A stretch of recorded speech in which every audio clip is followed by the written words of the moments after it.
ಸ್ನೇಹಿತರೆ, ಸ್ಟೇಡಿಯಂ ಹತ್ರ ನೆಲ್ಲಚೆರುವು ಕೆರೆ ಹತ್ರ ಇಲ್ಲಿ ವಾಕ್ ಮಾಡ್ತಾರೆ ಜನ. ಇಲ್ಲೆಲ್ಲ ಕುಡಿದು ಬಾಟಲ್ಗಳು ಎಲ್ಲಿ ಸಿಕ್ಕರಲ್ಲಿ ಎಸೆದಿದ್ದಾರೆ. ಸೊ ಇದ್ರ ಬಗ್ಗೆ ಕೂಡಲೇ ಮಹಾನಗರ ಪಾಲಿಕೆಯವರು, ಸಂಬಂಧಪಟ್ಟ ಅಧಿಕಾರಿಗಳು ಇದ್ರ ಬಗ್ಗೆ ಸೂಕ್ತ ಕ್ರಮ ತೆಗೆದುಕೊಳ್ಬೇಕು. ಸ್ನೇಹಿತರೆ, ಇಲ್ಲಿ ನೋಡ್ರಿ ಯಾವ ಥರ ಕುಡಿದು ಬಾಟಲ್ಗಳು ಎಸೆದಿದ್ದಾರೆ. ಸೊ ಇದು ನಾನು ಇವತ್ತು ನೋಡ್ತಿಲ್ಲ ಸ್ನೇಹಿತರೆ, ಸುಮಾರು ದಿನಗಳಿಂದ ನೋಡ್ತಿದ್ದೀನಿ. ಸೊ ಇಲ್ಲಿ ಬೇರೆ ಸ್ಟೇಟಿಂದ ಬರೋ ಜನಗಳಿಗೆ ನಾವು ಏನು ಇಂಪ್ರೆಷನನ್ನು ಕೊಡ್ತಿದ್ದೀವಿ, ನಮ್ಮ ಬಳ್ಳಾರಿ ಜನರಿಗೆ ನಾಗರಿಕ ಪ್ರಜ್ಞೆ ಇಲ್ಲ ಅಂತ ನಾವು ಒಂದು ಇಂಪ್ರೆಷನನ್ನು ಕೊಡ್ತಿದ್ದೀವಿ ಅನಿಸುತ್ತೆ. ಇಲ್ಲಿ ಫೆನ್ಸಿಂಗ್ ಮಾಡಿದ್ದಾರೆ.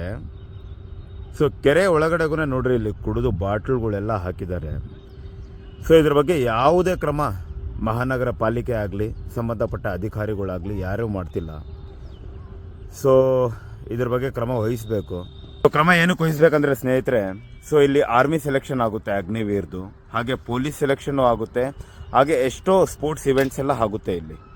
ಸೊ ಬೇರೆ ಸ್ಟೇಟ್ಸಿಂದ ಬಂದ ಅಫಿಷಿಯಲ್ಸು, ನಮ್ಮ ಸ್ಟೇಟ್ಸಿಂದ ಬೇರೆ ಡಿಸ್ಟಿಕ್ಕಿಂದ ಬಂದ ಅಫಿಷಿಯಲ್ಸು ಅವರು ಈ ರೀತಿ ನಮ್ಮ ಬಳ್ಳಾರಿ ಸ್ಟೇಡಿಯಮಲ್ಲಿನೇ ಕುಡಿದು ಎಲ್ಲಿ ಸಿಕ್ಕಿದ್ರೆ ಅಲ್ಲಿ ಬಾಟಲ್ಗಳನ್ನ ಎಸೆದ್ರೆ ನಮ್ಮ ಸುವರ್ಣ ಬಳ್ಳಾರಿಯನ್ನು ಅವರು ಚೆನ್ನಾಗಿ ಅರ್ಥ ಮಾಡ್ಕೊಳ್ತಾರೆ. ಹಾಗೆ ನಮ್ಮ ಬಳ್ಳಾರಿ ಜನರ ನಾಗರಿಕ ಪ್ರಜ್ಞೆಗೂ ಅವರಿಗೆ ಗೊತ್ತಾಗುತ್ತೆ. ನಮಗೊಂದು ಸಿವಿಕ್ ಸೆನ್ಸ್ ಇರಬೇಕು. ಸೊ ಇಲ್ಲಿ ರಾತ್ರಿ ಯಾರು ಬರ್ತಿದ್ದಾರೆ, ಏನು ಮಾಡ್ತಿದ್ದಾರೆ ಅಂತ ಸಂಬಂಧಪಟ್ಟ ಅಧಿಕಾರಿಗಳು ಕೂಡಲೇ ಕ್ರಮವನ್ನು ತೆಗೆದುಕೊಂಡು ನಮ್ಮ ಬಳ್ಳಾರಿಯನ್ನು ಹೇಗೆ ಮನೆ ಮನೆಗೆ ಹೋಗಿ ಕಸವನ್ನು ತೆಗೆದುಕೊಂಡು ಮಹಾನಗರ ಪಾಲಿಕೆದವರು ಒಳ್ಳೆ ಕೆಲಸ ಮಾಡ್ತಿದ್ದಾರೆ. ಸೊ ಇಲ್ಲಿ ಈ ಸ್ಟೇಡಿಯಮನ್ನು ಕ್ಲೀನ್ ಮಾಡಿ ನಮ್ಮ ಬಳ್ಳಾರಿ ಗೌರವನ ಉಳಿಸ್ಕೊಳ್ಬೇಕಂತ ನಾನು ಮನವಿ ಮಾಡ್ತಿದ್ದೀನಿ ಮಹಾನಗರ ಪಾಲಿಕೆಯವರಿಗೆ.